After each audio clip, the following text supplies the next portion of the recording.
Okay, we're live with Anthony and Francis from AntLab Games. Hello. Hey. Let me pull the chat up in case anybody pops in. So, how you guys doing? Good. Doing very well. Hanging in there. Just getting over the holiday rush, you know? Okay. Yeah, I hear you.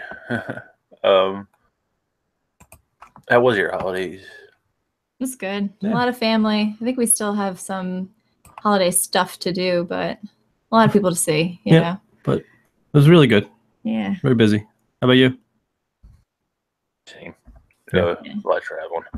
Yeah. I told Jen actually we're done. That's it. Yeah, we're done traveling. It's too much. We don't have kids, so we're the ones that go everywhere. You know? Yeah. Right. I Yeah. get you. Yeah. And with my back, traveling gets harder and harder. Yeah, I bet. You know, so we go up to Harleysville, PA, then down. We're in Philly 2 or 3 times. Mm. Over to Jersey, over there to our brother's house, and back to Philly during Christmas Day. And her father just moved up to out there by Allentown. I said, "There's no way. I'm not. I'm doing 3 hours." Yeah. That's like the sticks. Yeah, that's out there.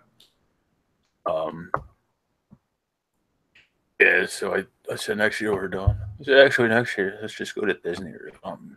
Yeah, exactly. Come up with Seriously, some yeah, kind for of all that trip. time spent, right? Yeah, Let there be a payoff. if it wasn't so expensive, we probably would. Yeah, Right? she loves it down there. You drive out to Cool. beer mongers though on occasion, right? Because that's a pretty big haul. For me it's about an hour 15 minutes. Yeah. Hour 20. Depending on traffic down here by the college. Yeah, it's not that bad. I'm okay if I have a break in between. I could go about an hour and a half, hour 45 minutes, and then I have to get up and move around. Right. You know, and then I need a good hour or two before I get back in the car. Yeah. See, I drive all day for work. Yeah. So I'm used to it. Oh, I used to, you know. Yeah. I used to drive a town car in Philly. I was up there, but Oh well.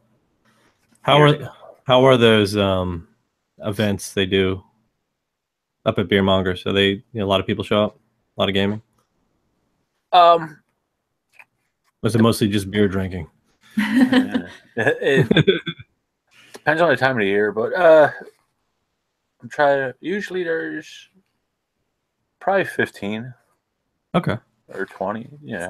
That's good. It depends on what it is. If it's like Jamie just invited me to the New Year's thing. Okay. Which I guess he didn't do a. Usually does an invite every year. Mm-hmm. I guess he didn't do that this year. But that there will be probably like 30 or 40 people. Okay. That's pretty cool. That's not bad either. Just that whenever we go to the cons, they usually have some event going on. Yeah. Or And some it's always, meetup, like, and packed. it's just a madhouse. You're Yeah. talking like hundreds of people that you just can't even move around. So we usually show up, hang around for a few minutes, and just get out. It's too much. Oh yeah. That's strictly for drinking. Literally, that's what it is. Yeah. A couple of games here and there, and then just beer. Yeah. You know? So Yeah. if you're not into that scene, then it's just not Yeah. not your atmosphere. Yeah, but no, the beer mongers that whole they play the game. So yeah, that's cool. We should try to make it out there. Yeah, I mean it's a little bit further ride, but not too bad. Yeah.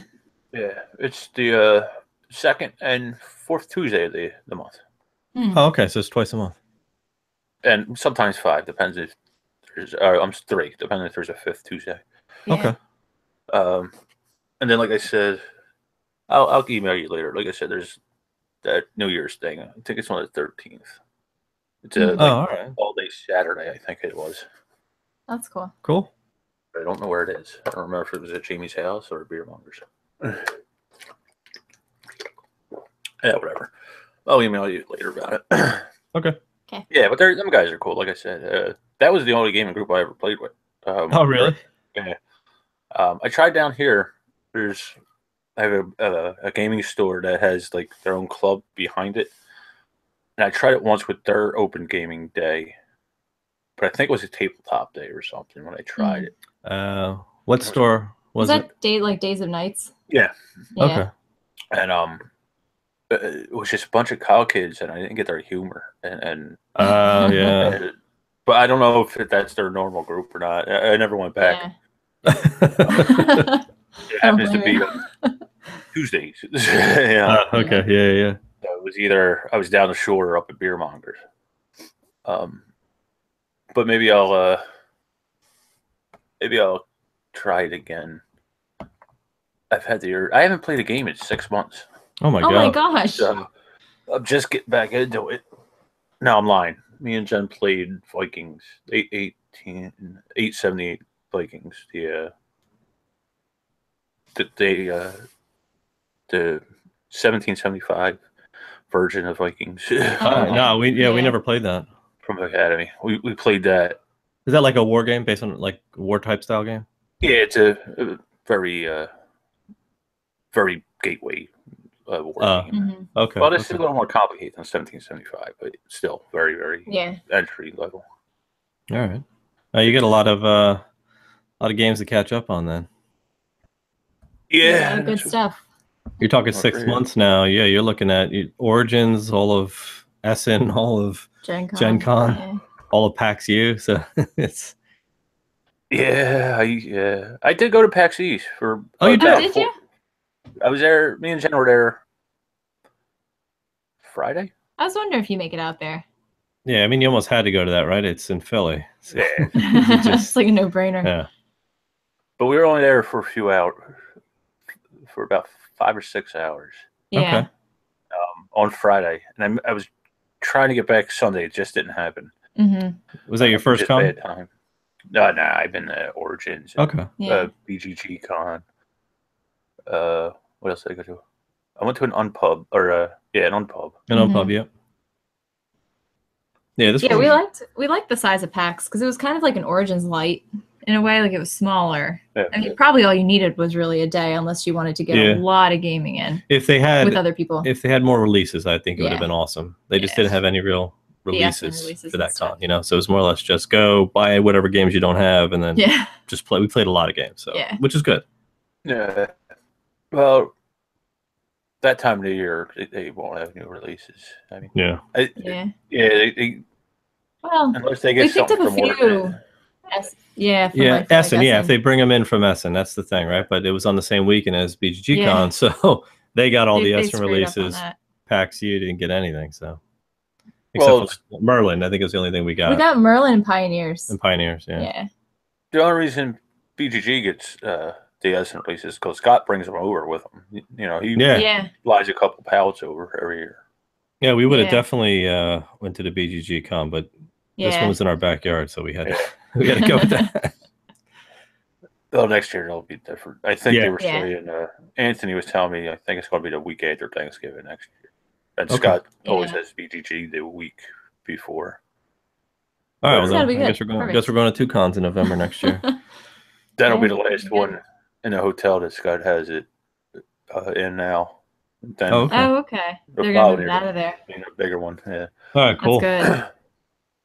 So maybe I'll try to go to that one with Scott. I like BGG Con. It was nice.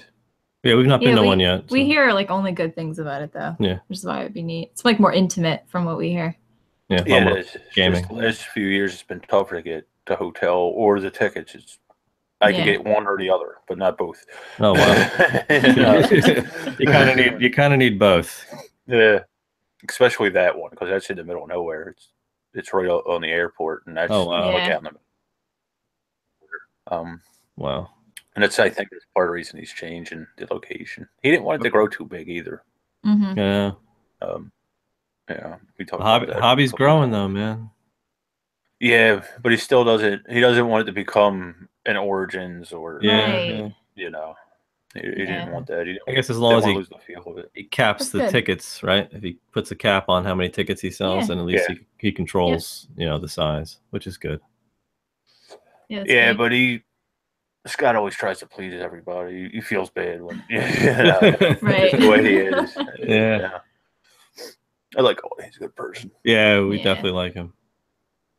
We met him at was it at Gen Origins Con? Or Gen Con? Yeah. Yeah, and then we bumped into him again at Origins. Yeah. And yeah, super cool dude.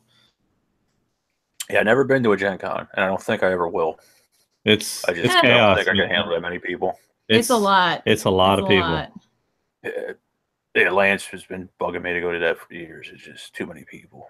Yeah, it can be frustrating. It's just herds of people, and you just can't even get to where you want to go, and everywhere you go to eat is packed, and it's just the closest hotel you can get, even if you get lucky, is just it's still we're never close. You know, we always either an Uber or a car ride away. So it's like we're never, which isn't bad because it gives you an excuse to leave for a little bit and pack all your games in the car and take them back to your hotel. Right. I mean, we still enjoy it. It's just definitely a different kind of experience. Yeah, we don't get as much game time in. Right. Yeah. It feels more like I'm like hesitant to say, but it feels more like work. It's like work almost. You know what I mean? You're just trying to get to the booths quick enough to get the game that's hot, right? Before they sell out. Right. Yeah. Yeah, you definitely don't get, or just see people that we don't get to see throughout the year. Yeah. You know what I mean? That's really what it's kind of more about. A lot of the people that we're friends with in the industry, they're all out in Indianapolis. Right, so whenever we go to Gen Con, we hook up with all them. So that's pretty cool. Yeah. We'll see, maybe, but I doubt it.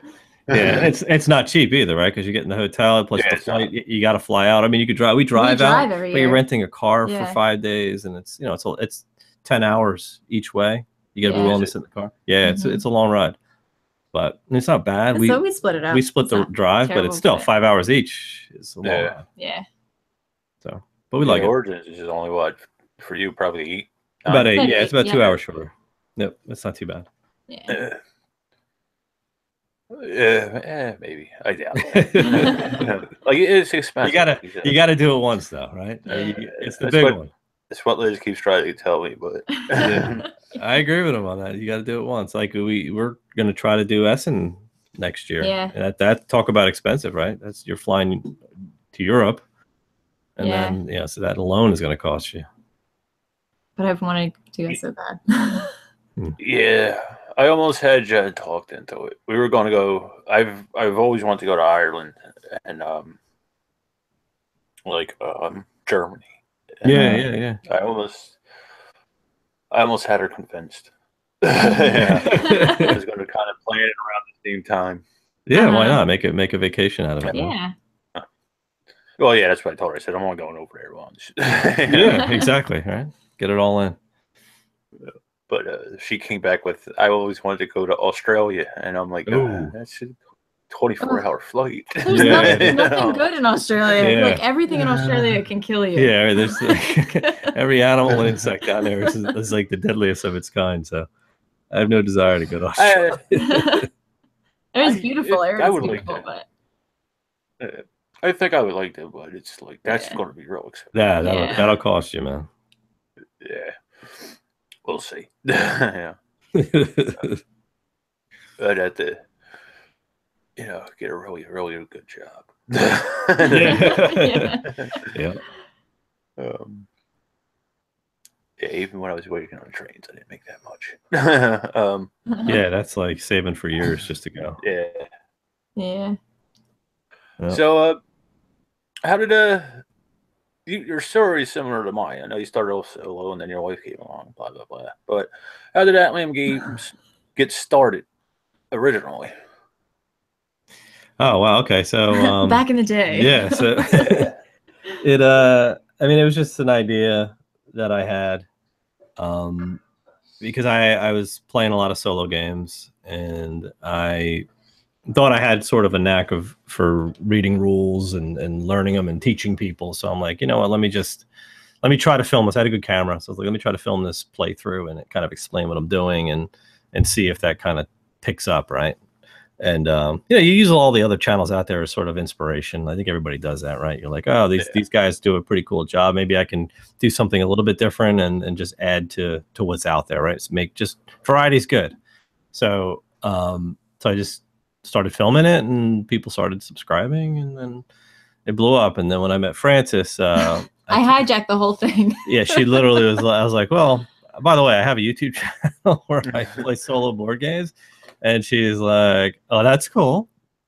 And then she's like, can I do it too? And I was like, well, sure, we could do some 2-player games. Well, then, actually, I think you had, because I was like really nervous at first, and you had me read. Oh yes. What game were you playing? That was it wasn't Aventuria, the card game. It was something else. No, it was definitely it was Descent. It was Descent. It was Yeah. Descent. So and we had painted the minis right after the Descent app came out. Right when Fantasy Flight Games put out the app, so you could play it solo or co-op. I was going to do a solo series on that game, and I'm like, all right, so for starters, since you're really nervous about coming on camera, why don't you just do the voiceovers and read sort of the. So I was like, he's like, just read this thing that's on like all the apps. Right, so she did just the voiceovers, and you thought it was good. So and I was like, all right, now you're ready to move up to the big leagues and get in front of the camera, put you on YouTube, and make you a star, right? Yeah, exactly. Make you a star. Yeah. No, and we had been playing board games together a little bit before that. Anthony got me into gaming. I mean, I think like most of us, I guess, like I played games as a kid. I mean, we had like our board game nights and stuff like that, but it was not like Milton Bradley, Parker Brothers games. Yeah, and stuff. pretty much. So the usual. we were, Anthony and I played we played like chess and like. Played chess and some Scrabble initially, yeah. And then one day he's like, "Why don't I show you a real board game?" And I was like, "What?" I don't know what that means. Yes. So he brought out Viticulture.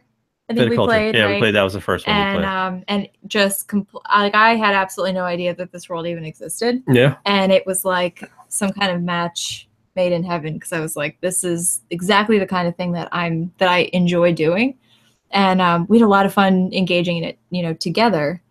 And that was kind of the end of your playing game. I don't think you've played a solo game. I think I maybe released one solo video our first board game experience. Yeah, it was pretty much a takeover, sometimes. Hostile takeover of the channel.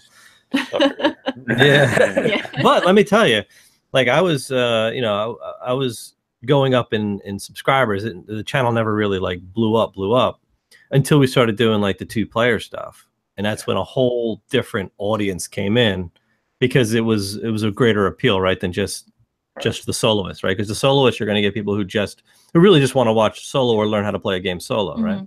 So you're kind of, and back then too, this is a couple of years ago, like there weren't a ton of solo games out. There were solo variants to games, but the solo or co-ops, just not every game was like that. Where now everything has a solo. So many games are coming out with solo and co-op variants, because I guess it's kind of like the popular thing now. So we have a much larger library of games that we can add to the channel than we ever did in the past, than I could before. Like now, I mean, if I was doing solo, like you can see, there's a lot of solo channels out there now. It's even some of the newer ones popping up that are able to put out almost all of the games that are coming out nowadays, because they're all solo playable pretty much. But unfortunately for you, they're also 2-player. So they're also 2-player. That's what everyone gets. Yeah, so pretty much. So now we do, so the channel definitely morphed into a 2-player channel. Yeah. And we're able to get pretty much every game out there, except for, and the only ones we can't do and that we don't do are anything like 3+ players that they have, because there's a number of those games out there, believe it or not, and it stinks, because every time you grab a game that looks really cool and you're like, oh man, we got to play this game, and I'm like, minimum 3 players, and we can't do this. Right, exactly. So it's a letdown, but it's kind of nice, because I think, and I think that there was a kind of like a silent majority of like gamers out there that are people that play like with their wives or their girlfriends or their husbands, or like, you know what I mean? It's these kind of like or you're a single person that only has one other friend that plays games. So you're doing a lot of 2-player stuff. So what we try to do is kind of show how the 2-player experience is in a lot of these, 4-player games. Or if 4-player games. Somebody has trouble getting their spouse into their hobby. Right. They can say, well, see, this couple plays games. Francis likes it. Yeah, but Anthony likes it. Yeah. So, and we do get a lot of feedback to that aspect. We watch you guys together as a couple. So it's pretty cool to see that. Yeah, it's kind of neat. It's a much different audience than I had initially gotten back when the channel first came out. Yeah. And then we've sort of like evolved over the last few years, really, because the channel, like not just from our content and what games we're able to do, but from more of like even just the equipment alone, right? Like a production standpoint. The production quality, we've really tried to scale it up, you know, by getting new cameras, new microphones, and all that lighting, especially lighting. Like that was key, and we didn't realize that early on. No pun intended. Yeah, the key light. the key light. So yeah, lighting was crucial because our videos looked so dull and so blurry all the time, and it's like, how do we get this to really pop? You know, how do we get the clarity here? Why is my camera not? Yeah, because I think, you know, in a way, like especially when you're trying to like either teach somebody a game or show them what a game has to offer, you want them to be able to actually see what those components look like and what, you know, the tactile responses are without having to, you know, I don't know. I mean, we try to do the best we can with it. So. And what I try to get away from, and some people do this really well, and they have the time and the energy to do it that I just don't, is like while they've got their playthrough going, you know, they're doing close-ups, stills of like the components, you know, like they're putting in crops of all the different pieces, and as they're doing a car. No, that'll turn my hour-and-a-half long edit session into like 10 hours, right? That was one of my big mistakes. Yeah, that is the kiss of death for me, because I'll get a video out a month if I did that,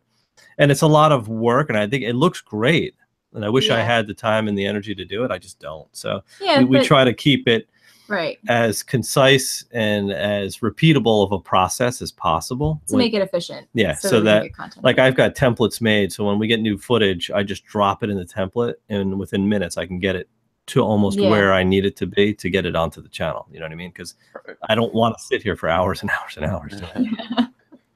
I just don't have the time. Right. Yeah. And I don't think that most of us in the industry who do this don't really have the time. No, right? I think people forget that like we all work like other jobs. Yeah. You know? So I mean, aside from like, you know, like the Tom Vassels out there and the Rodney Smiths and the Rottos, right? Because they all do that pretty much. That's their living, right? So they get funded, and that's like their full-time job. So that's your job. Like that's all you have all day. It's what you're doing. So you can get out the content, you can put it out, and you can really do it. You know, I respect them for that. But but they're fortunate enough to have that be their main focus, right? Where, you know, all of us who are doing this as sort of our hobby or like contributors to the community, you know, we have to try to fit that in, right? I work with what we have in the best way possible. Yeah, and you want to fit it in such a way that it doesn't become work to you, right? Yes. And because you'll end up getting burnt out by it, right? And you'll just be like, look, this is too much. I don't want to deal with this again. And you end up taking a break from it. Like, I don't know if that's kind of what path you sort of went down last year, that you had to step away, but I know there's others out there who've done this and kind of just vanished, right? Like out of nowhere, they just disappear, and you know, they haven't posted another video since. Yeah, well, like I said, with me, we were talking a little bit off with. I had to get an operation on both hands. I had carpal tunnel and whatever that nerve is for the other two fingers, ancillary nerve. I can never remember what it's called. And both hands. Yeah. I spent my whole life as a carpenter or a mechanic on trains, so I used my hands all the time. Right. And they finally just gave out on me. You know, the right hand started to go, so I started to use the left hand to compensate for it. You know? Oh, jeez. But I finally got them operated on, but I thought I could work through it, you know, with the videos and all that. And that's the last video I did was 51st State, a solo variant. I figured I could just do the solo variant, stuff like that. Well, I could do it, but it turned out that way. After they cut the second hand, I had them done about a month after each other. Oh, wow. I lost the dexterity in both hands. Yeah. And on top of that, I've had back problems. I got 2 herniated discs and sciatica issues, and there are a bunch of other stuff in the back. They changed my medication. The government stepped in where I was only taking Percocet, where I could control that. I could take a Percocet 4 times a day if I had to, and control the dosage. They forced people to go on time-released medication, so they put me on this morphine. And they actually wanted to put me on something stronger, and I just wouldn't let them. But that messed with my focus and concentration so much that I just couldn't focus on editing or anything anymore. Oh, wow. So that's one of the major reasons why I stepped away. Another one is burnout. And that was one of the reasons I started to go back to some of the solo stuff. And I was just going to do like a video with Jen once a month or so. Okay. And then I was going to do the solo thing and I was going to fill in the fourth week with something else. I didn't figure out that at that point. Mm-hmm. And I still haven't. But it's kind of funny. Your journey's almost the reverse of mine. Like, Jen got me into this. Oh, wow. Oh, wow. I didn't know that. Not so much modern board games. That was kind of a fluke. But played board games with her mother all the time. Oh, the mass-produced stuff, you know? Yeah, yeah. So one Christmas, I used to buy her new games, and I think it was Target, and I seen Pandemic, and I bought her that. And, you know, we played it together, and something clicked with me. I never knew a board game could do that. Right. And so I said, what else could these board games do? And then from there, I found, I think it was Vassal, then Rodney, then VGG. Yeah. Within, it was like 3 months or something like that. And then from there is you know how you get when you're in the hobby. You know, you lose a lot of money and you lose a lot of space. A lot of time. Yeah. And then within 6 months, I started my channel of getting into the hobby.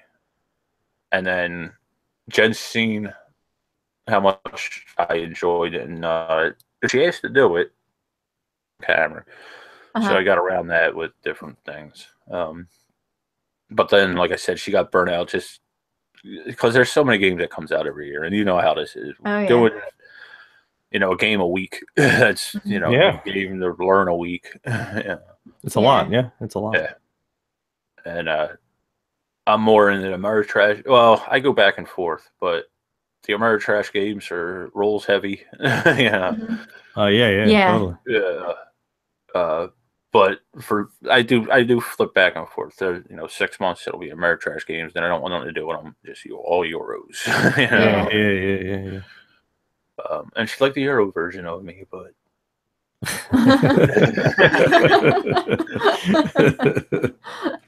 That's funny. Yeah, we play a lot of Euros. Yeah, we're heavy Euros. And I'm like a stickler for theme, so I enjoy theme. You've gotten me into a lot of stuff that I probably would not have gotten into on my own. Yeah. Like a lot of the fantasy stuff, because I have a hard time grasping like really like hardcore like fantasy stuff. Yeah. Miniatures on a board with dice, and she's usually turned away by it. But I keep an open mind though, and you know, I've surprised myself, I think, or you've surprised me, or the game has surprised me. Well, the thing is, like, I'll set up a game, like, take for example, Sword and Sorcery, right? So, like but that doesn't count. Took the game out, play that. Starting to paint the miniatures. I set it up, and she's like, "What are you doing?" I'm like, "Well, I'm gonna get this going, and I'll probably film a solo playthrough of this because I know you're not into these." She's, "No, I want to play that." I'm like, "I see, once again." No, but that one I was excited about. Yeah. So like once I get it on the table, I think anything. Yeah, she'll play anything. I'm all over it. She may not love it, but she'll play it. But all the. There's been some that we've played that I haven't liked as much. True. But you know, but I know what I like, and I'm open. And we're not into like the super dicey, just chuck dice and I think miniatures. that our tastes are very similar. Yeah. Like, so I like a good Ameritrashy game with a good story. Typically, if it's fantasy, I think. Yeah. Okay. And I like Euros. Yeah, he like dry, long Euros. Taking something that should take like 5 minutes to understand and making it into like a 4-hour process. Yes. Love the Euros. So, well, like I said, I like everything. That's why I like Beer Monger so much, because them guys like everything. Yeah. Yeah, that's cool. And they expose you to new stuff. We played stupid games like Pot Farm, you know, and then like Concordia and okay. Yeah. That's neat. Yeah. So yeah, it's a good group of guys. Not too many women. There's been a few over the years, off and on, but you know, it's a shame. Yeah. But I've noticed that in the hobby in general, there's not a whole lot of women. Yeah, I don't. It's strange. Like and maybe it's just our community, maybe like our I don't know, like followers or subscribers or whatever. Maybe because we get more couples. Yeah. We get a lot of women or female. We have a lot of followers. female followers. So I feel like I don't see that disparity as much based on what I see. But then but then even at the cons, I feel like every time I sit down to play a game or demo a game or something, there's always females around. Yeah. You know. I just don't know if you're going to find a lot of females at the bar for board games. Yeah. Right? Perhaps not, yeah. Why not? I mean, I don't know, but I mean, you were probably not. I mean, I would probably go with you. With me, like on your own, you Yeah. probably wouldn't go, right? So I guess it's just. It's actually not like the beer monger's just set up where there's a bar on one side. It's like two different rooms. There's a bar on one side, and the other side it's like a they cook, and it's like a takeout beer. Oh, you know, a bunch of cases with the beer refrigerators and a bunch of tables set up, and that's where we play usually. But like I said, during the like they had the Christmas and I think in the summer they do a big one there at Beer Mongers, and then we overlap into the bar. But usually we're just in that one room where the takeout joint is, and then the food. So it's not like we're sitting at a bar playing. Right. Yeah. I don't know. We'll definitely at some point get out there. Yeah. Because it's not too far. Yeah, like I said, for me, it's about an hour and 15, 20 minutes. It depends, like I said, on traffic and all that. The unfortunate thing is there's really no direct route. It's like I passed like the Hertz factory and all the cow farms and all that. It's like there's no direct highway to get up there. Yeah, it's out there, man. They're definitely out there. That's like Amish country. Yeah, pretty much. But it's a good time. Like I said, it's good. Like I said, I feel bad. I haven't been out there in a while. Jamie keeps inviting me. He's actually contacted me a couple of times. Him and a guy Shannon. But it's like if I don't feel I can concentrate that day, I won't show up. Or the weather's bad and my back's not with it. I just won't. Yeah, you know, stuff like that. We'll try to go this January. Yeah, that'd be nice. We'll make a point. Fun. Yeah, you talked us into it. You sold us. Like I said, I'll email you later with the dates. I think it's the 13th is that all day Saturday one. I got to look. I don't remember offhand. Well, then we'll just up the number of females at the. There you go. It'll be Beer Mongers. +1. +1. But I had a question and I forgot what it was. That'll come to me eventually. So, like when I started, there wasn't many. Rodney was getting started. Big, tall, and long-winded was there, but Lance is what I call the Undead Viking. He was there for a while. Joel was, and it took me a while to find Joel. Yeah, I'm more in tune with like Joel than the rest of them. He's closer to my style. Okay. Joel Eddy. Yep. So who were like your inspirations? I'd say probably Rado, for sure. Rado. Ricky Royal was one of the early. I think because one of the first games I played on my own. I mean, I played games when I was young, and this industry kind of pulled me in young. So I had Hero Quest, and I think Hero Quest kind of sold me on miniatures, dungeon crawling, and rolling dice. Right. And then with crossbows and catapults, all those cool little games that Milton Bradley and Parker Brothers kind of put out. But then I sort of fell out of that, got sucked into the whole video gaming industry for a while. Played video games, which I still do today, but now I've added in board gaming. So then when I went back to board gaming, I kind of I don't even know how I stumbled across it, but I did, and I found Mage Knight. And then when you pull up Mage Knight, there were two videos I watched to learn it. One was Ricky Royals, and the other one was Solo McLaughlin's. Oh, okay. And because they were just different paces, and it's good to watch a couple of different ones to kind of see differences in just the teaching style, and then just maybe pick up on certain things, because that game is pretty complex rules wise. At least it can be. At least the first few times you play it, it gets very clunky at certain points. So that kind of helped me. And then I was like, wow. And then, you know, then YouTube offers up like 5 more, you should check out these channels too. So then I started poking around. That's when I started finding the Watch It Playeds, the Rados, and then, you know, and then you branch off there, Dice Tower. Then there's that whole, you know, they have like a whole bunch of offerings on that channel. But so yeah, they were all there. Like Rodney Smith, it was right before he kind of blew up his channel, right? More to where, you know, to what it's become today. It was still big, but it was still him playing with his kids down in like the basement, you know, like that was what I was watching. But it was good. It was well done. So, and it just, you know, it obviously it's on a professional level now. It's definitely come a long way. But yeah, those are sort of the ones that I gravitated. You know, I watched like Board Game Brawl, you know, drive-through reviews with Joel Eddy, like all those on Viking, like, yeah, the whole gamut.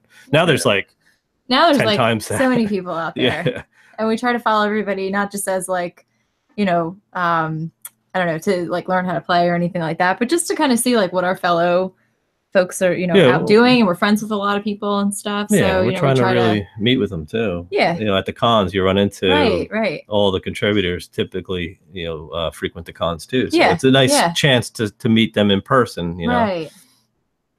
Which is neat. It is cool. Excuse me. Yeah, it sounds like we got in, or you know, started about the same time. Because like I said, Ronnie was just getting started. He was actually in the basement and all that, like you said. Yeah. But you were talking about the equipment and all that. I actually built a light box when I started. Oh, did you really? Yeah, well, I was an electromagnetic mechanic. Okay. So it's not exactly electrician. It's not exactly a mechanic. It's kind of a mix. Okay, sure. Yeah. Hybrid. Yeah. I worked on the L in Philly. Cool. Okay. Before I blew the back out to the point where I just couldn't work anymore. So it's electricity. I know enough about to do, you know. And I had to actually buy a camcorder to do it. Mm-hmm. And I knew nothing about it. And I still don't really know much about them. But it was always I'm still learning. It's always a progression of learning. Right. Yeah. So did you find that enjoyable or not? I think we like that process. Yeah. I mean, I'll speak for myself that I enjoy it. And I think that's part of, I mean, we do it to enhance the videos and enhance the, you know, content, of course. But I think even more than that, it's like the challenge of like, how far can we push this? What can we do better? What can we tweak? Like, we're both kind of perfectionists in, like a little bit. So. Yeah. And yeah, like, so like I think we're finally at a point. It was challenging getting the videos to where they are today. And they're still not where and I ultimately want logistically, I think we were pretty challenged. Yeah, we were doing videos on a table in an apartment, you know what I mean? Waiting for like in the living room on a coffee table. So we haven't had a real dedicated space. Yeah. Like right now, this is even temporary, right? So we're working on moving to another room to have more of us, you know, a permanent solution to this. You're like dragging out a tabletop and setting up the lights every time. You know, all the lights got to come out. The camera's got to come out. The wiring, the microphones, like everything. It's a whole mess that you have to put out, play your game, clean the game up, clean the table, and put everything away. You know, it's a disaster. So we want something that we can just leave up, leave out. Shut the door so the cat doesn't destroy the game. Yes, because she will. She has been. And they love the little pieces. So she was looking at us earlier today. We had photosynthesis set up because we're getting ready to film that, and she just looks at you like with this scowl, and she's like, knocks over like the entire, you know, trees off the table. I'm like, all right, chasing all the trees. She's got to get out of the room for now. Yeah. So yeah, but I think we're at a point now where we're kind of happy with the format. Mm-hmm. And the quality, and we even as far as close and as recent as our last video that we put out, we tried something completely new. We added a whole new second camera to it, which we hadn't done before.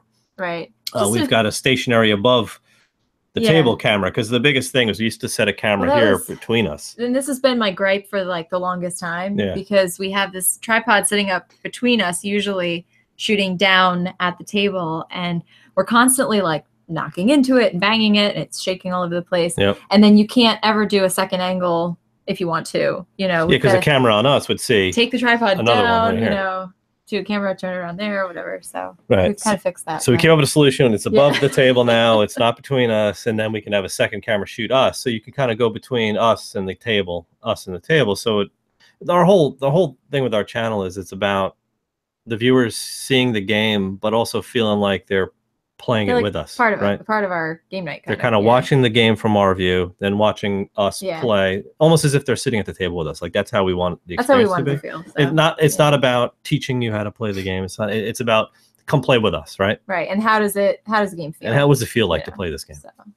That's it. So then we do, like, initially when I first created the channel as a solo channel, there were 0 reviews. Like it was just, here's how to play the game. Here's a playthrough. Done. Right.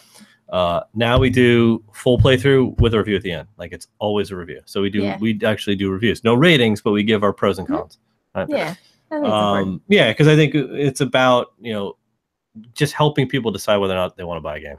Right. Like whether or not it's for them, not necessarily whether we liked it, but you know, whether it's something that because whether we liked it or not is kind of irrelevant, right? Because it's really up to you. I'm not going to tell you what to buy. I'm not making decisions for you. So yeah, this is what we didn't like about the game, this is what we liked about the game. You make your decision. Yeah. Right. But to answer your question, I think we really enjoy the whole process. Yes. Yeah, we do. We're both kind of techies, so yeah. I like doing all that stuff. Yeah, it's funny you bring up the review thing. I've always struggled with that. It's I've been, even now I'm debating on when I bring the channel back whether to do it or not. Excuse me. But I think now, like before I took the break, I could pretty much read the rules and know whether or not what the game's like. It's because you play so many. Yeah, you get used to it. That I'm wondering, being that I stepped away from it for so long, if it'll be fresh eyes to me or not. Because I kind of feel like the reviewers are the same way. They're kind of unbiased to it because they're biased to it because they played so many of them. Mm-hmm. Exactly. And it's kind of like a lull to an extent. And, right. They've already made a decision pretty much before whether or not it's going to be a good review before actually playing it, or they'll play 2 minutes of it and be like, you know what, I don't like this mechanic. I'm done with it. I mean, there is one thing that at least I personally have a rule, and I think this kind of goes for both of us, that if we play a game, once or twice and we're not really getting a feel for it, like we just don't like it, we'll play it like another time, like, another 2 times or so, just to see if something doesn't work itself out. Mm-hmm. Like we'll reread the rules again. We'll try to come up with like, okay, am I getting everything out of this? Yeah. Is it really that there's no strategy to the game, or is it that I haven't figured out the strategy yet? Right. Because 9 times out of 10, I'm missing something important about this game. Maybe not a rules thing, but it's like, okay, wait, I'm playing a whole different game based on my assumption about, what mechanics matter and which ones don't. And there's actually like a whole other strategy. There's a whole other strategy or you're making an assumption about a game based on what you think or how you think it should be played, when in reality, that's not even what's the game's about. And that really happened the first time to us with that one Ludicreations game with the little Pente pieces. Remember that one where you were gods and you had to manipulate the pieces? Well, in any case, we played it. Remember. We played. Then there were 8. Oh, they who were 8. They who were 8. Yes. It's a very obscure game by Ludicreations. It's very abstract. Yes. And I was like, I don't get this. You're really like, I don't like this. I don't want to play it. But I was like, I have to play it. Like I have to play this until I understand why somebody out there likes it. Yeah. Because usually even if I don't like a game, I'm like, okay, I can identify why. Yeah, you didn't know why you didn't like it. And that bothered me. Yeah. And so, but once we understood it, it was actually brilliant. Yeah, when we played it like the 4th or 5th time, it kind of clicked. Right. And it was like, oh, this is the strat. Because we just didn't know how to win this game. Like, what was the purpose? We're just moving pieces back and forth, changing colors. Like, I don't get the powers. I don't get the cards. That doesn't make sense. And I think it's just a matter of not understanding the strategy behind it. But once we figured that out, then it became a different game to us, and I was like, wow, now this is a really cool game. Well, and then now you can speak to it, so that's kind of like the one rule that we do have, even though we're not doing like we're doing reviews, but we're not doing like ratings and stuff. I want to be able to speak to that and say, look, this didn't really like meet my expectations. Here's why. We've played it several times, and like here's what I got out of it. And if you're into that, absolutely, this game has it. Exactly. But yeah, I'm not a huge fan of like I played half a game and I knew it wasn't for me. No, I don't think that's a very fair review to say I didn't really get it, so I don't like it. Right? That's not fair. It's I played it, I understand it, it makes sense. I still don't like it. Right. That's fair. Did you play it more than once? Because if you play a game once and you understand it, you can make a decision on whether or not you like it. The second time is probably best. We play a game a minimum of 2 times before we film it. Yeah. A minimum. With the third usually being the third being the film, unless it's a game like that where we actually played it multiple times until we figured it out, then we filmed it. But at least got 2 plays straight.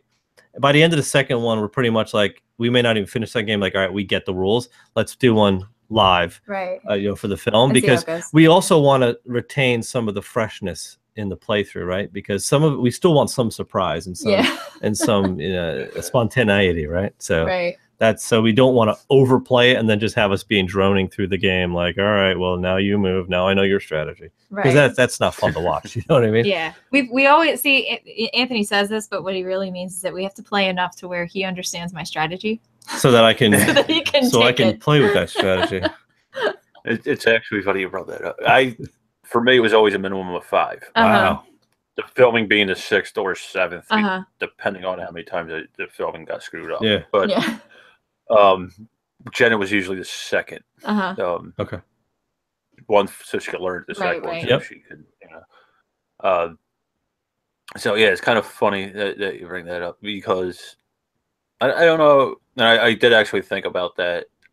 I'm a stoic person to begin with, so I don't know, even if I only did it twice, whether the freshness would be there or not.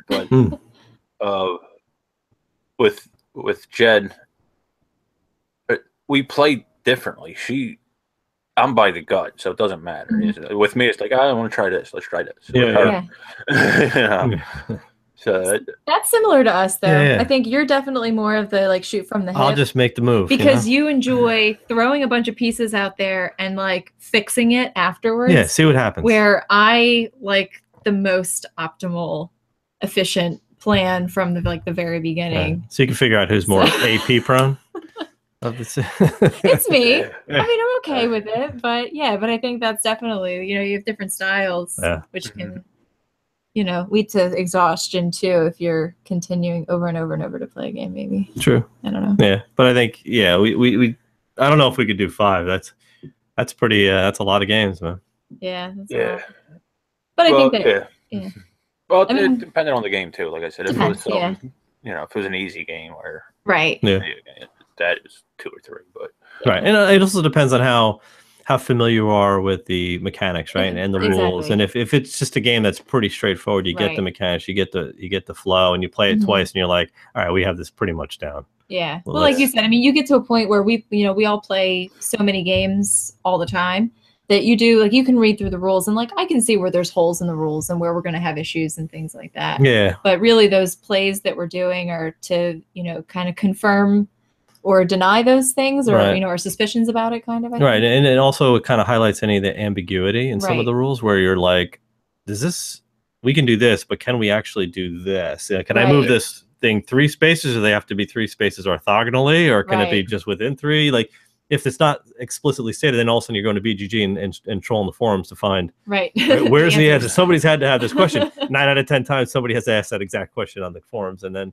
you get the answer. And it's usually the designer will come back and answer the question, so you've got the official rule set. Because when you're playing the game, as you know, the minute you make a rules mistake while you're playing, there are people immediately commenting. They won't even finish watching the video. They will post it right then and there at the timestamp. They'll be like, "Oh, I see you fixed it." Yes, I see you caught that too. They'll comment on their comment about your correction. Oh, I'm glad you caught that and fixed it. Like, they just watch the whole video and they come back and tell me what I got wrong. And I appreciate the feedback. Let me know what we got wrong so we can notate it. Because I don't want somebody to play the game wrong, obviously. But it's just funny how quick people will jump on to look for the mistakes. I found that not odd, but interesting that there's, like, at least with my channel, there was 2 different types of viewers. There was one going just for the rules. Yep. And then there was, like, I call it the spectator viewer, where they sit there and watch the whole game. And with me, it could be like, I did Arkham Horror and games like that. or they sit through 4 hours of video. Yeah, it's amazing, right? Oh yeah, I think we got a comment about that one time where it was our Terraforming Mars we put out that was like nearly 3 It was 3+ hours. hours, yeah. And I mean, we warned people ahead of time. We're like, grab your popcorn. It's going to take a while. And I think we had somebody comment like, you know, who would ever watch this? Yeah, like, I can't believe you would sit down 3 hours, like learn some brevity or something. Yeah, who would that. put this out? And I'm assuming that's like the inflection that they were using. Yeah. So it's like, well, it's not like you were fooled into watching a 3-hour video. Like it clearly states how long the video is. You can fast forward it. Yeah. And you know, if you don't want to watch it, don't watch it. Like I don't think anybody's like peeling your eyeballs open. Like you're not being forced to do it, and it's free. You didn't pay for it, so. Like, we don't. You know, the thing is, as far as like, you know, comments and what types of subscribers you have or what type of viewers you have, because I think we all have a lot more viewers than we have subscribers. But you know, you kind of just go with the flow. I mean, we let a lot of stuff kind of we don't feed the trolls. Not that we on the forums. I have to say, I feel good about the fact that I don't think we get too much like trolling. There's not much. There's some. I mean, a lot of the feedback we get, the community in general is just extremely generous and extremely friendly. They'll come to our defense. I've gotten nothing but, you know, positive feedback as a gamer in the community. Yeah. Especially as like a new gamer. So, you know, that just speaks to the hobby that we're all involved in, which I think is awesome. Yeah. But you know, when you do get that occasional something, you know, there's always somebody, but you gotta we figure. just kind of like sit back and laugh at it. It's the internet, right? You're gonna get. You're gonna get hate. It's gotta be somebody's job. There's always hate. Yeah, somebody has to be the hater out there. And it's just their sole purpose is to bring you down, you know, to be negative. Or to like peel out your eyeballs. Yeah. There's some guy that wanted to like peel out Anthony's eyeballs or something. He literally wrote me this ridiculously violent and graphic post on how he wanted to kill me. And it was like, wow, is this guy for real? I know. But, you know, it's like, do you let that get to you? I'm like, nah, I can easily just report him and then mute him. You know? And I won't hear from him again. Yeah, so that's about it. I'll let YouTube deal with it. Yeah, people. I never understood that. Like, I know a lot of the gamers are socially awkward. I guess is the best way to say it. You know. Yeah. Introverts is another. Yeah. That's right. And there is, like I was telling Francis, I don't do Twitter anymore because I just don't like the atmosphere. I don't like the polarization. As for, you know, like, you're either with me or against me. You hit the nail on the head there, man. Yep. You really did. We were just talking about that today, actually. We were. And the negativity in general on it. And it's not everybody. It's just a solid majority, I'm sure. But it's a weird time we're living in. You know? It is, yeah. Well, I think you hit it with it being this kind of like polarizing thing, which is really unfortunate because I feel like I can have an opinion about something. You can have a different opinion about something, but that doesn't mean that you're out. Excuse me for a second. It's Ari. Say hi. There she is, causing all kinds of trouble already. No, but you know, it's not. There we go. But it doesn't have to be that way. I mean, I'm not. If somebody doesn't agree with me about something, that doesn't mean that like I mute and block you. Yeah. I mute and block you if you say you're gonna like peel my eyeballs out. Yeah. But you know, if you're like, you know. Whatever. You're allowed to disagree with me. Or I'm allowed to disagree with you. That's okay. I'm allowed to not like you either. You know what I mean? Like, I don't have to like you.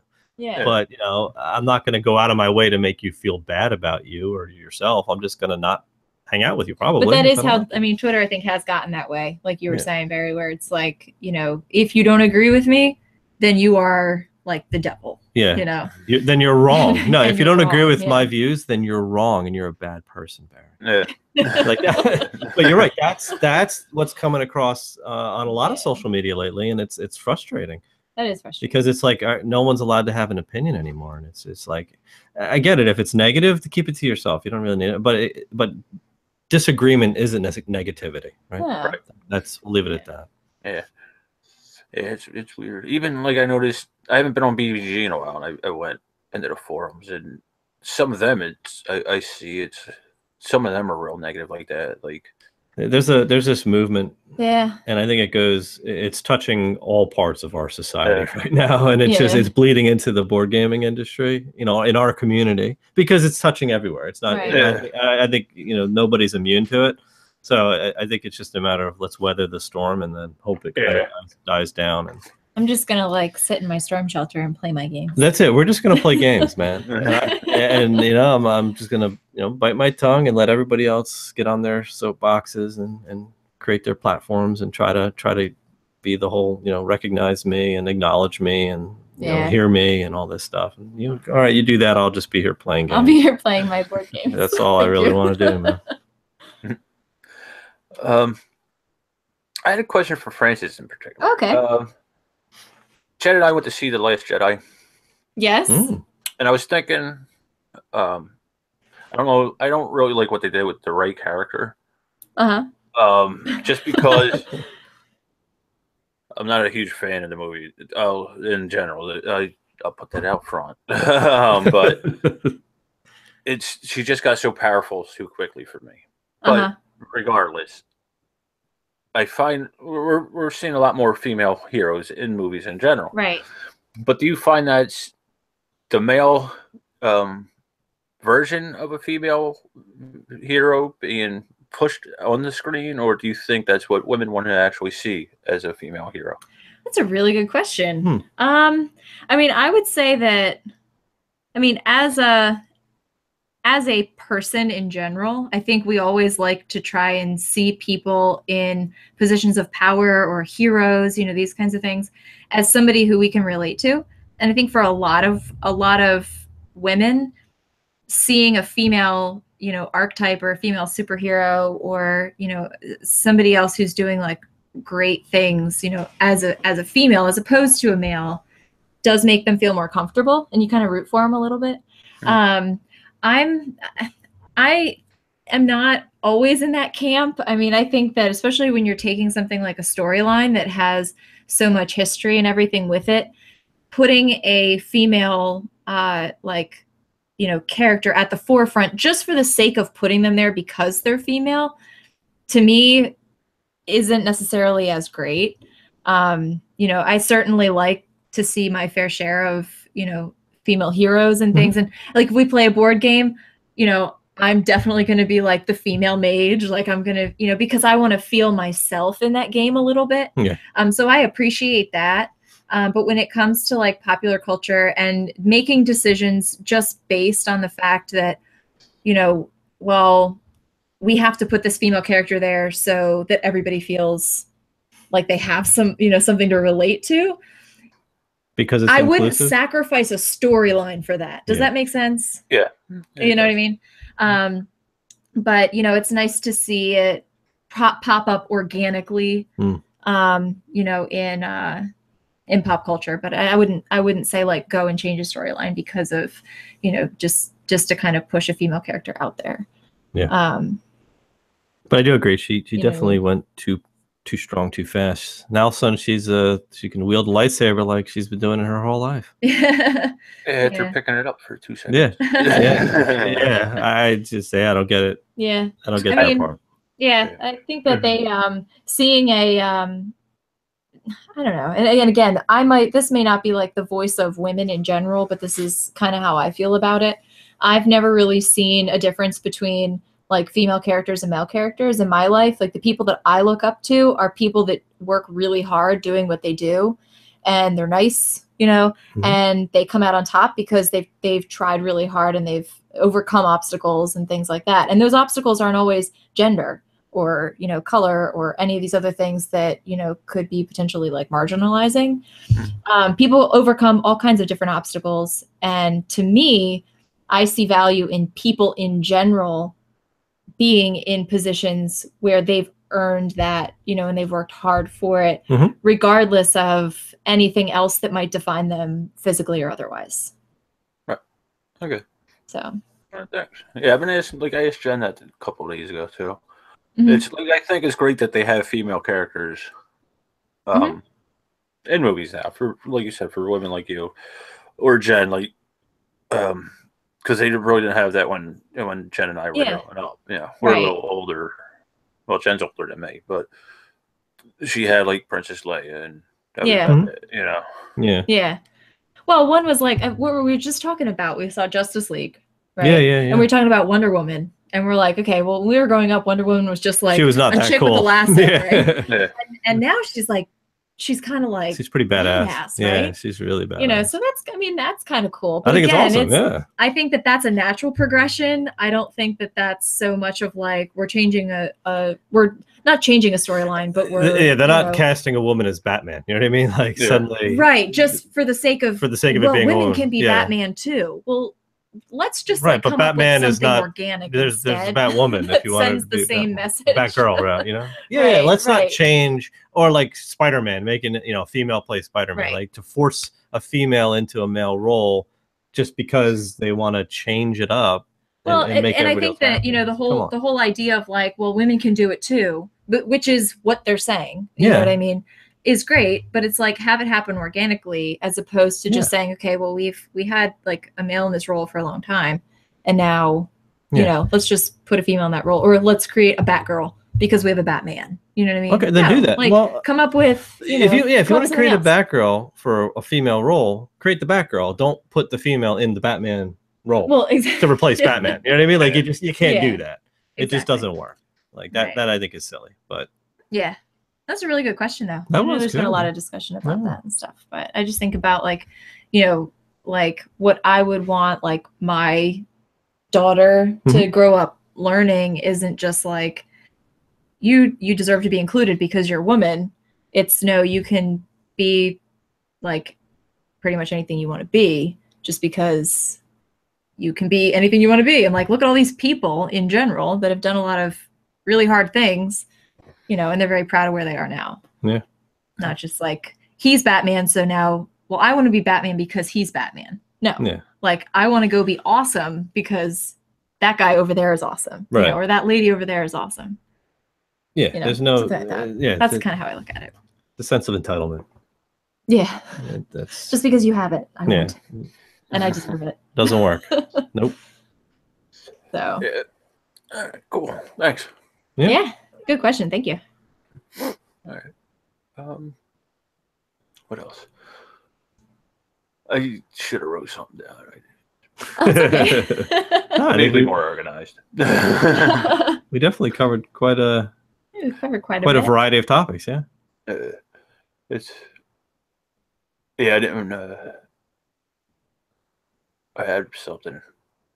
I actually just have the mind wanders, so you actually do have to start writing stuff down. I feel like an old person sometimes. I think that way too. Yeah, I think we all get that. That's funny. So what's in store for the Ant Lab channel? That's a good question.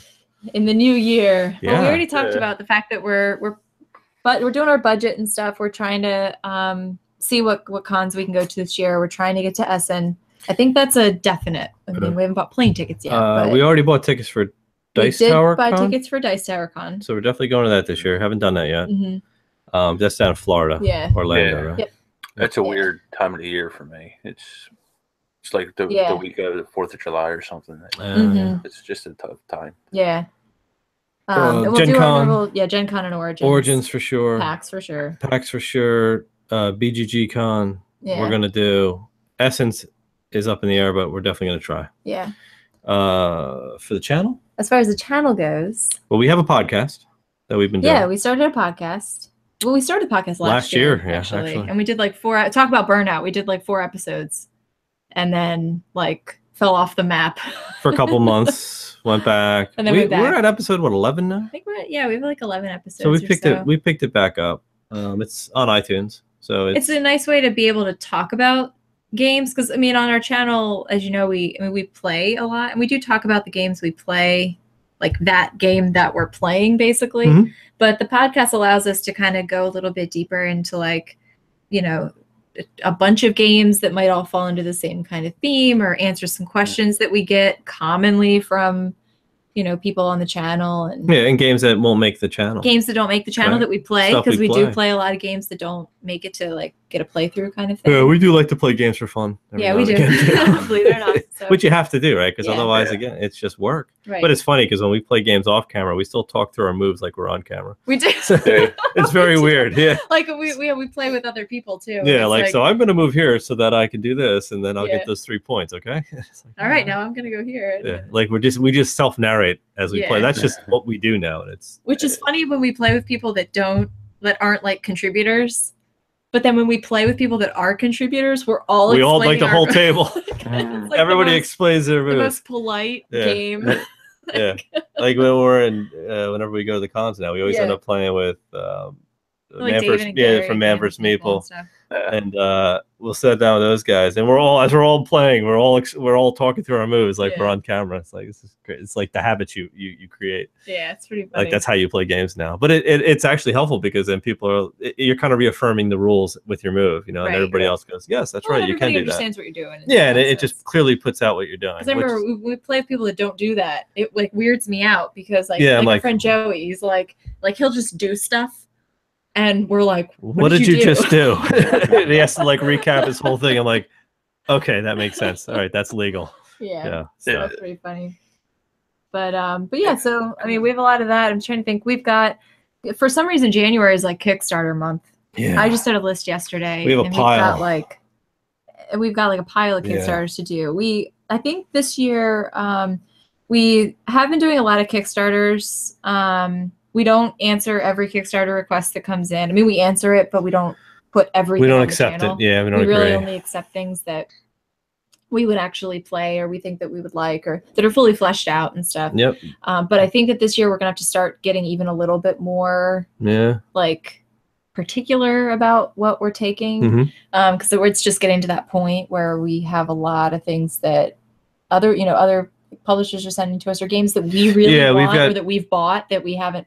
So we've got games we bought, we've got games coming from publishers, we've got games coming from Kickstarters. Right now we've got, I mean, just Kickstarters alone, we've got, like, I'm looking at 3 games on the shelf right now. I think we have more like 5. Like Knights of Fire, Battle for Budapest, Nemesis, Warpgate. Yeah. All of these are launching like within the next week or 2. Seize the Bean. Seize the Bean's coming. Like there's so many coming, and we have the Java Dice game.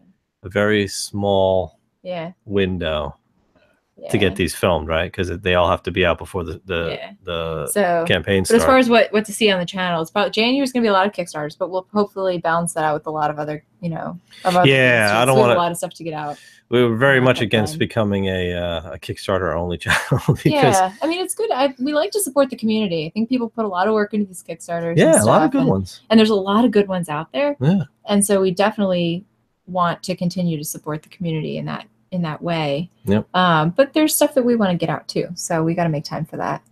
Absolutely. Yeah. So that's probably it. Yeah. So another busy year of videos and a lot of games. I like the new video setup. People say that they like seeing me roll my eyes at Anthony all the time. Yeah. So they're like, we can finally see you like laugh at all of his bad jokes. That was our big like evolution in filming, and it's more editing obviously because now I've got 2 tracks of video to mesh, line up audio. But so I'm just cutting out, from top to bottom, so it's going back and forth. And everybody commented that they really like it because now it feels more, I guess, more inclusive. It's kind of like like you're here. So so we'll see.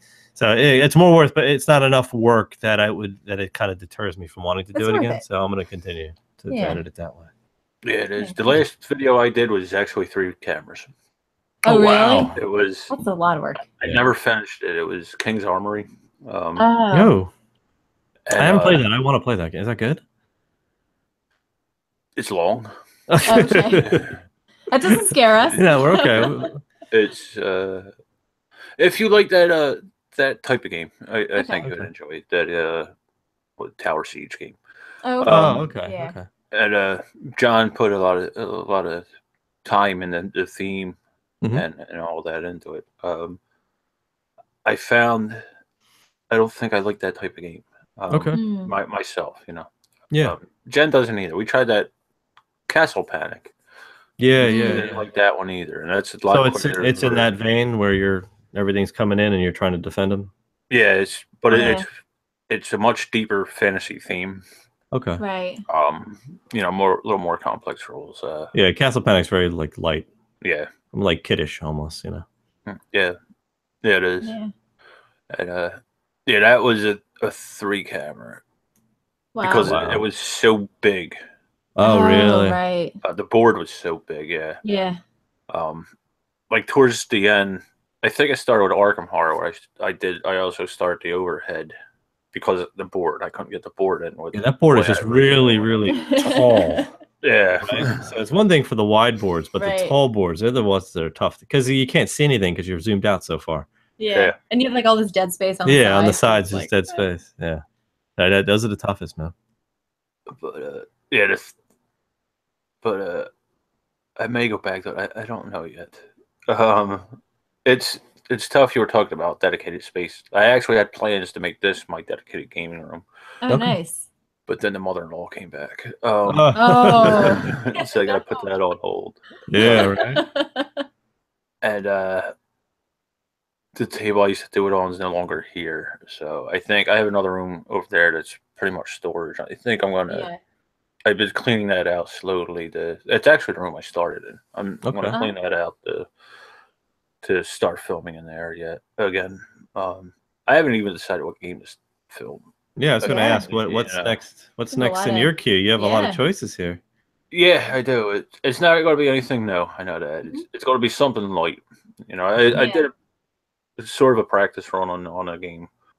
It's going to be something lighter for first couple until I get back into the swing of things. Yeah, that's smart. You know? And then I was actually thinking about that 878 Vikings. Okay. But I don't know. I did that 1775, and it's similar to that. It's not exactly like that. Yeah. It's an introductory war game. I do want to do a little more wargaming. Because I like variety. You know? Yeah. And that's basically what my channel is. Like I said, I go through the Euros and the Ameritrash and all that. Okay. But the wargaming is something I don't really know a ton about. I know a couple of the entry level ones, but I want to get into some of the more complex ones. That's cool. I was thinking about Chimera Station. Oh yeah, that one was really fun. That's a good one. Yeah, that was a really good game. I have Gloomhaven here. I didn't even open up the box yet. Gloomhaven? Yeah. Yeah. We just got our copy. It is huge. The box is ridiculous. Good. I know that I was like, it's like almost too heavy for me to carry. It's like 2 full games in one, in one box. It's yeah. We haven't set that up yet, but that's coming soon. Doug has a question for you. Doug Herring. Hey. He wants to know, what is your favorite Kickstarter game? Ooh. Wow. Okay. Like in the last, should we qualify that? Like in the last year? I'd say in the last year. Sure. You want to go first? No, go ahead. Go ahead. I'm going to say I think my favorite Kickstarted game in the last year is probably Nemo's War. Oh, good. Okay. Yeah, that was a good game. No, you didn't. Yeah. Because I think Anachrony was Kickstarted, wasn't it? It was. Because that would be my favorite Kickstarter. Though it's kind of a cheat because I don't think we didn't kickstart. We didn't back that. We didn't back it. I backed Nemo's War. Yeah. Nemo's War was good. And that was well worth it. I think in the last 2 years I've probably backed about 15 games. Yeah, we do a lot of backing on Kickstarter. And none of them have been bad experiences, believe it or not, because there've been some really bad experiences. I'm trying to think. I think the coolest Kickstarter fulfillment, and I think the most bang I got for the buck, was probably Zombicide Black Plague, because I have so many minis that came with that, and they're really good minis. But honestly, I kickstarted that. Was it 2 years ago when that came out? Probably. Yeah, maybe a little longer, maybe 2.5 years. Haven't played it yet. Really? But it's a lot of minis. Well, one of my own rules. We do all the paints and stuff. I don't play miniature games without the paint miniatures them. being painted. So luckily we both paint, so it gets done twice as fast. Right, like so, like for the Descent playthrough that we did, that we talked about earlier, we painted every piece before that playthrough was filmed. Yeah. Okay, cool. So It's a must. it's a must. I think as far as my like Kickstarters go, Anachrony has to be one because it was kickstarted. And then I think the Clans of Caledonia, he kickstarted that, didn't he? Yeah. That would probably be a second though. That was a big one too. Yeah. That was a big one. I mean, we were like more like intimately involved with that process because we had filmed it, you know, ahead of the launch and everything. But it was a solid game and very well executed on Kickstarter. Yeah, for sure. I mean, his marketing and everything was completely on point. I think everything, you know, fulfilled properly and all that kind of thing. So without a doubt. And for such a large game, it was a euro with like pieces and meeples and stuff like that, you know, so for all of that to go through, you know, I was pretty happy with that. I just actually pulled up my Kickstarter app. So I've backed 20 games. So a little more than I thought. Yeah, 20 games. This year. Not this year. Not this year. Since it started. Yeah. I was gonna say. Yeah, I don't do a whole lot of Kickstarters myself. No, I did early on. It's like it really like picked up hot and heavy, and then it's just kind of tapered off because it's just there's so many games out now that unless it's something I really can only get through Kickstarter or from the publisher, and it's not really going to go mainstream. Well, and there's like I think that we know kind of who the good names are that do Kickstarter. They always like Ryan Lockhat always does Kickstarter. Red Ribbon does Kickstarter, don't they? I think so. Yeah, I think they do. Like we got Near and Far Kickstarter. Yeah, that's true. That's actually another one. Yeah, there's been a lot of the Kickstarter games that we've done recently have been really good. Yeah. Yeah. So like I just recently did the Seventh Continent expansion, right? Because I think that's one you can't get, but from Kickstarter or from the publisher. And the only reason I actually have the base is because one of my buddies Kickstarted it. Right. He didn't want it, never opened it, and I was like, oh, all right, how much?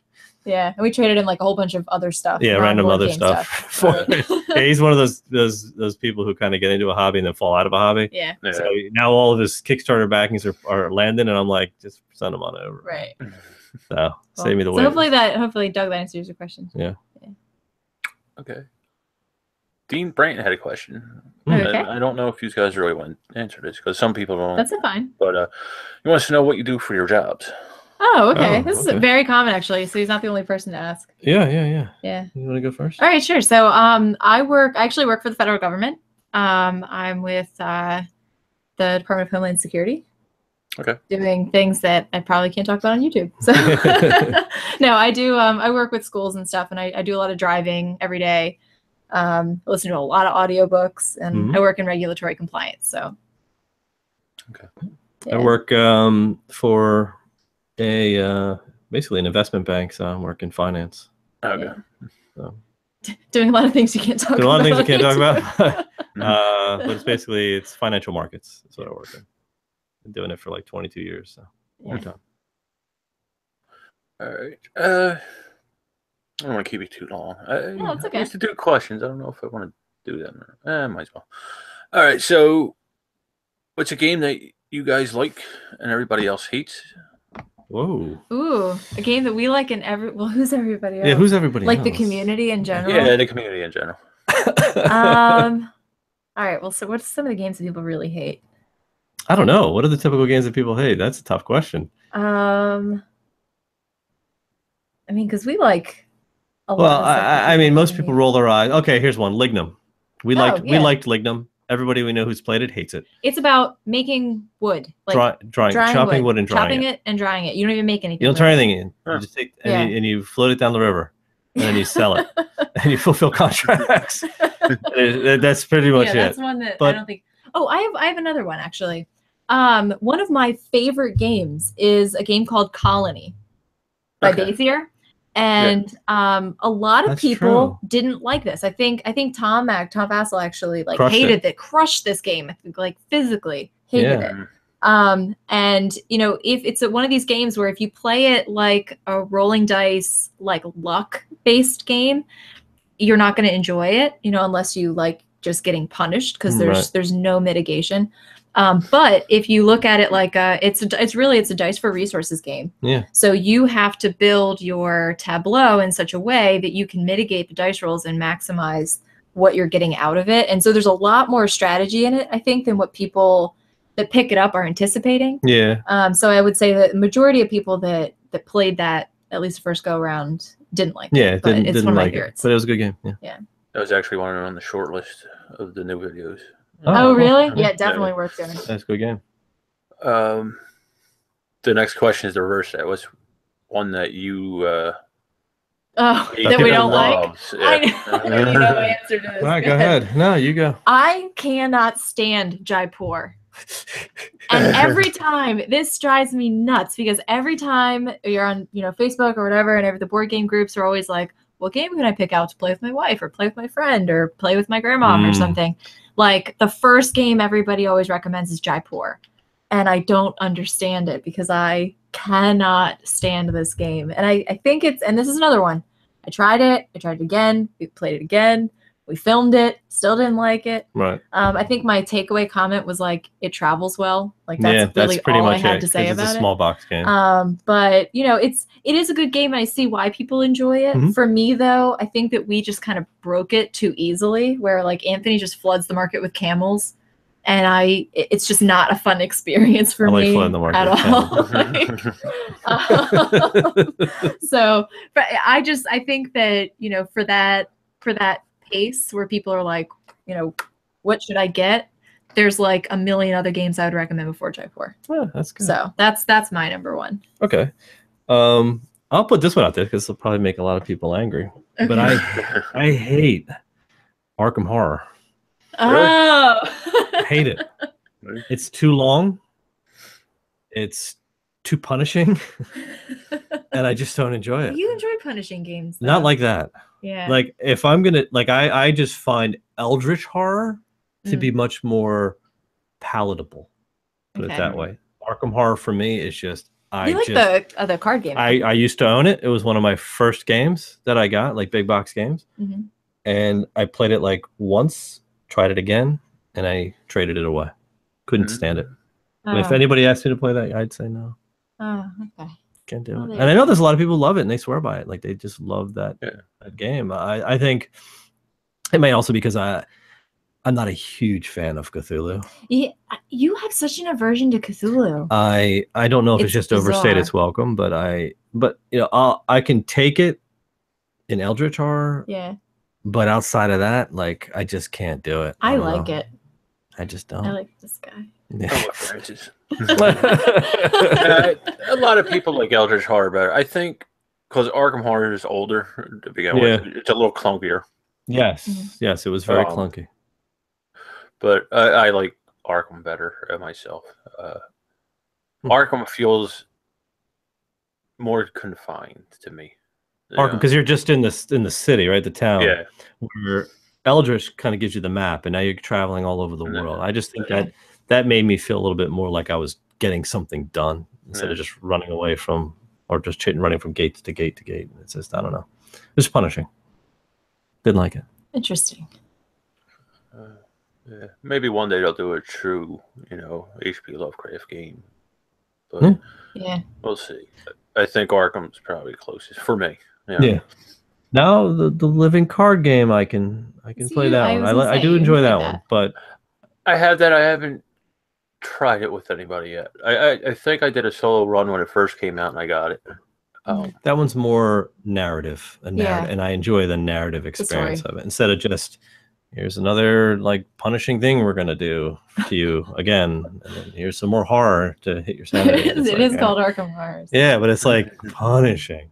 The mythos, like, it's too much. All right. The last of the questions I usually ask is, say you're on a desert island. What game would you play with somebody who is either fiction or real, past or present? Oh, wow. So if I had to be stranded on a deserted island and there's a person there I can play board games with, who would that person be? It would be you. Oh. All right, so if we're on this desert island, what game are we playing? Jaipur? I will build a boat and I'll be off that island so fast. I guess we'd have to play my fantasy. We'd have to play Robinson Crusoe. I guess. Right? It would only make sense. No, I don't know. Well, what game do we always? You know who I would like to love? play board games with? Let's say we're both on the stranded island. Okay. Okay. We could play with Dax Shepard and Kristen Bell. Yeah, we'll do that. I would love to play with them because they seem like they're along our kind of on our wavelength when it comes to quirkiness. The only problem is all they play is Catan. We'd have to play Catan. Yeah, that's all they play. I think we could introduce them to like a whole new world of board gaming. Not Robinson Crusoe. Or we could play Catan. Because we'll be like living. Or we could play Catan. So there you go. Okay. Doug had a question here. It was what was there a game that you played that got you mad at each other? Oh, that got us mad at each other. Oh, that's a good question. We don't really get like mad at each other. Yeah, I don't think we've had I'm trying to think of an example of one because I know it's happened a few times. Where you've pulled a nasty move at the end. Where you've pulled a nasty move. Or I've pulled an. Oh, what was the game you threw the dice across the room? Well, that was for a different reason. What game was it? It was a lockout game. It was Islebound. Oh, Islebound. I think it was. No, it was Above and Below. No, it was Above and Below. Above and Below. She threw the dice. Because she rolled bad dice on the adventure. It was? Yeah. Oh, there was another game I didn't understand the score. Yeah, that was as close to flipping the table as I've ever seen. Yeah. But I don't think we've had a game where we've actually past. Got mad at each other. She usually gets mad at the game. I usually get mad at the game. Yeah. I mean, we do get. I think there's been situations where we get mad at ourselves too for not seeing the strategy. Yeah. Like we don't play a ton of like take that on purpose games. Yeah, because of that. Just because it's not. I mean, we don't enjoy attacking each other. We more enjoy like competing to see who can build the best stuff, sort of. Which is why we play Euros. Which is why we play Euros and stuff. But I mean, there's certain, or we play co-op or something. But I mean, there's certain circumstances where like that is a mechanic in the game and it's unavoidable. You have to do it, and we never get upset with each other when it's a part of the game that like if you have to do it, you have to do it. Yeah. You know what I mean? But I know there's been instances where like even the one game of Planetarium we played recently, you got so mad. I was pretty mad, yeah. You weren't ready for the game to end, and I ended it. And she ended it and like took the last piece that I needed for my for my last scoring card. But that'll happen a lot. You know, I think when one of us kind of like ends the game because we have to end it, and like the other person's not ready to end it, especially with the kind of games we play where you all I need to do is put that like topping on my castle sort of thing. Yeah. Yeah, then she'll look at me and go like, you're going to end it, aren't you? So like anticlimactic. It sucks. I'm going to have to end it. Sorry. But yeah, we never gotten like mad at But it's not like an anger thing. It's just like, you just get that frustration, that rage, but it's not at the other person. It's at the game. And then like, man, I shouldn't have slow played that last turn. Yep. So. Yeah. It's funny. Yeah. I think Jen and I are pretty much the same way. The only... we were playing a Game of Thrones, the board game. Oh, yeah. Oh, wow. With her mother. And her mother decided she wanted to attack Jen and lie with me. And Jen got a little upset with me about that. We don't play those games for that exact reason. Yeah. No, it's because it would get vicious. It would get ugly, yeah, and then you get hurt. Attack me, I'll attack you. Yeah, and then it's just a bloodbath. It's just not fun, though. Yeah. But like I don't think there's ever any like emotionality behind it. It's no, the most combative game we ever played in a group was Kemet, right? And that's just a constant fighting. And her strategy was to put all her soldiers on one island and just sit there. I was doing very well for she hung in for like a quarter of the game to half the game. Yeah. I was doing really well, and actually, like you guys were scared because you thought I might actually win. And then all of us, then they all attacked me on my island, on her island, and I was like, guys, what are you doing? I was really upset about that. Yeah, well. But then it was like, she's not into attacking, so that's what we don't do. We don't play those. Yeah, Kevin's also not one of my favorites. No, you don't like that either. You have to like know what all the people do, and I'm not as invested in it to know what all the different things do. There's just better games for us. Yeah, that's all. Yeah, I find my sister's like she doesn't like I call them the fuck the next guy games. She doesn't like them either. Jen does though. Jen, oh yeah. Jen will. With me, it's just part of the game. It doesn't bother me either way. Yeah. Right. Yeah. No, I mean, if we're in a big group of people playing a big game for kicks, that's different. We'll do that. We'll play those those games where you kind of screw the other players. Yeah, because it's a bigger group, and it's not just me and her. Right. Punishing each other, constantly. Because when you play 2 players, it's just you against the other person. So everything you do is intentional. Yeah. And you have to do it, right? So, but when you've got a much larger group, you can kind of misdirect. And you can spread out the hate. You spread the hate a bit. Right? Yeah, it makes it easier to digest. So. Yeah. All right. So if people want to get a hold of you, where would they find you? Oh, all over the internet. Very simple. Yeah. So the internet. The interwebs. So, on the net. So, like Anthony likes to say. Yeah, on the net. So AntLab Games, YouTube, right? So just do a search for AntLab Games on YouTube. We have our email, antlabgames@gmail.com. Twitter. We're on Twitter at AntLabGames, and I'm on there as at my name, so it's just like Francis Mears or something. Yep. And then also on Facebook, so we have Facebook too. Yeah, so just AntLab Games page. You can come over and like us on Facebook. And our podcast is just AntLab Games on iTunes. Yep.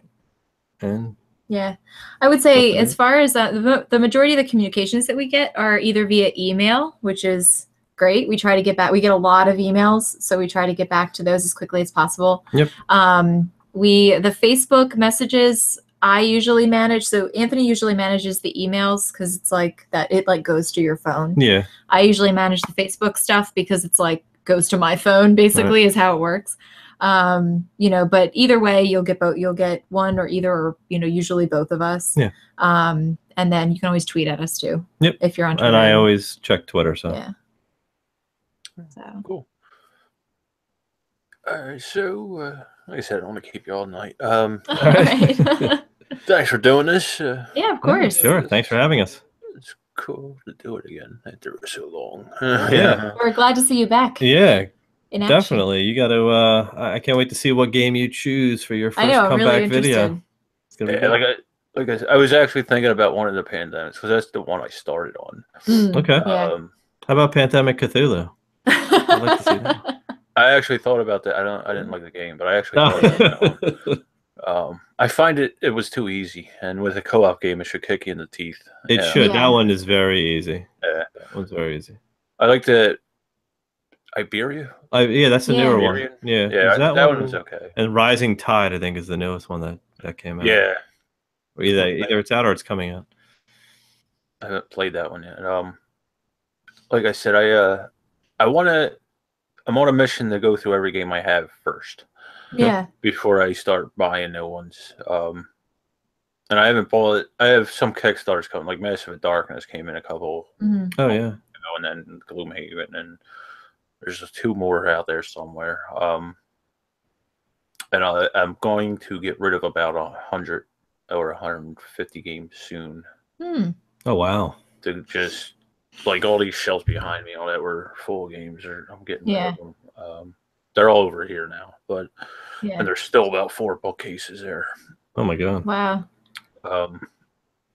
We try to purge pretty regularly.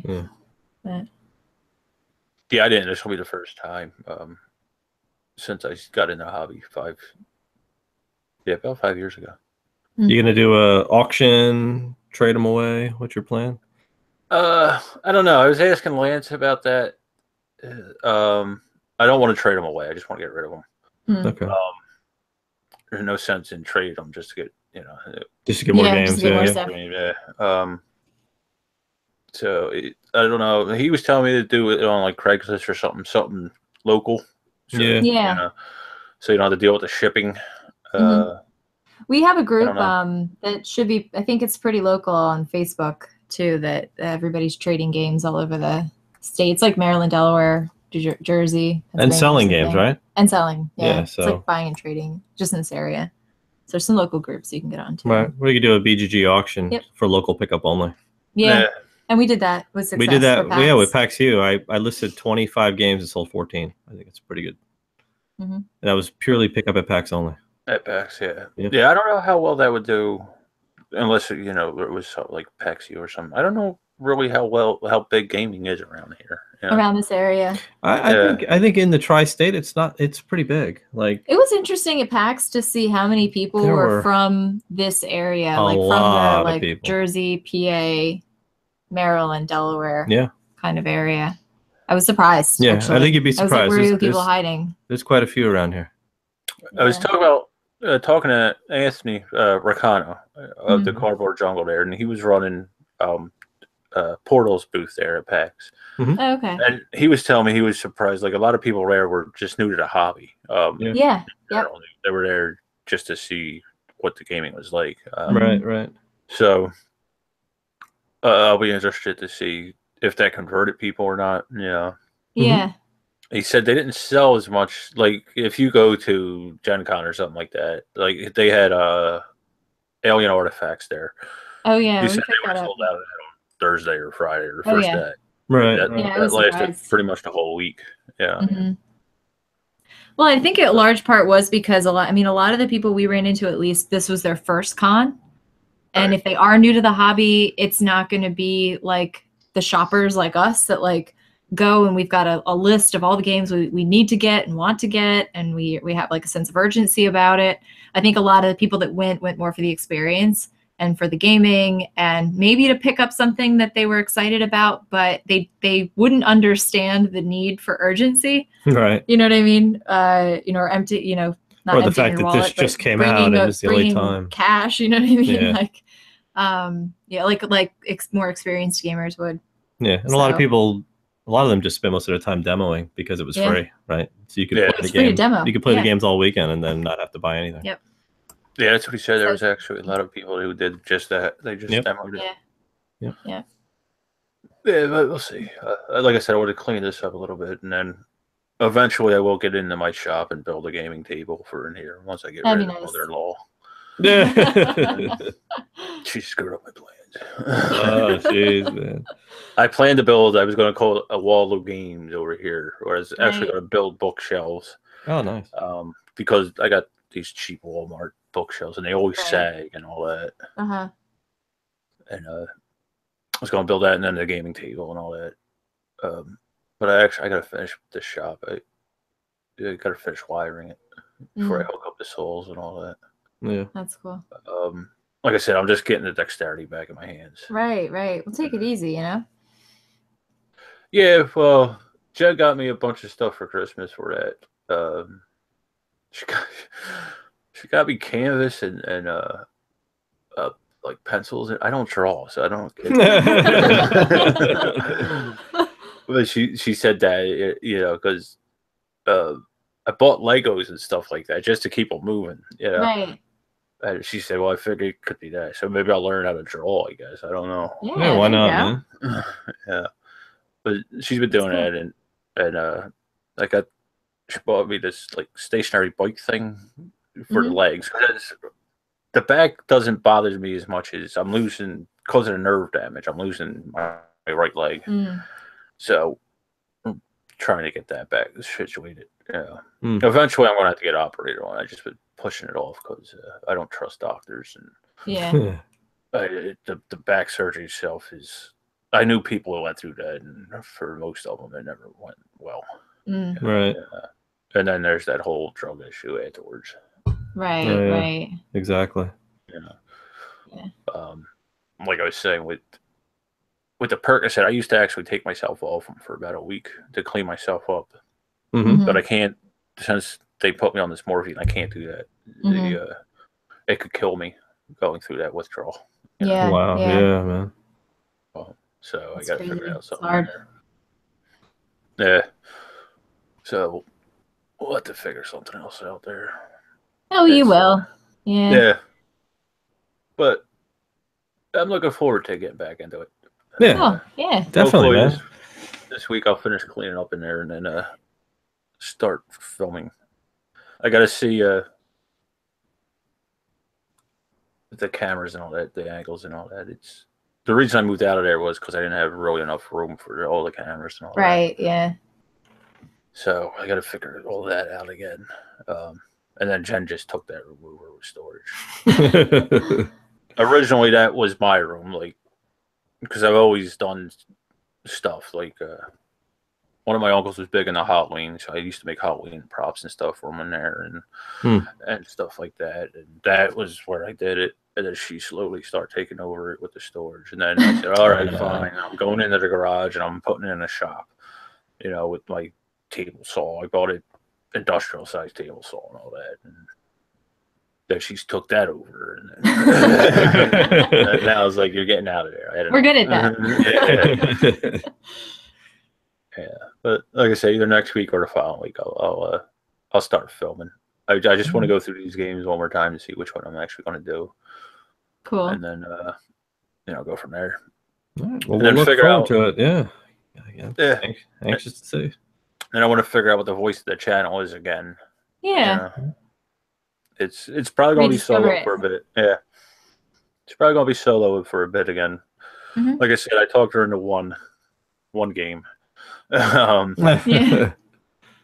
I forget how I got that done too, but she made me do something I didn't want to do, but I forget what it was.